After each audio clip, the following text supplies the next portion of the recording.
અમારી જવાબદારી શાંત અને નિષ્પક્ષ મતદાન. આવો લોકશાહીના મૂલ્યો શીખીએ. ઇલેક્ટ્રોનિક માધ્યમથી રાખવામાં આવ્યું છે, જેથી બાળકો આધુનિક સાધનોથી પરિચિત થાય. મતદાન અમારો અધિકાર છે. વિદ્યાર્થીઓમાં લોકશાહીના મૂલ્યોનું સિંચન થાય તે માટે મતદાન રાખવામાં આવ્યું છે.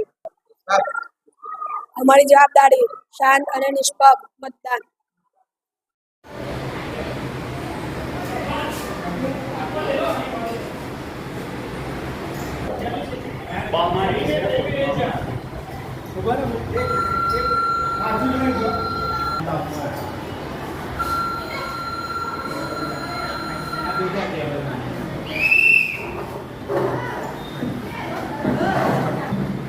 Damn.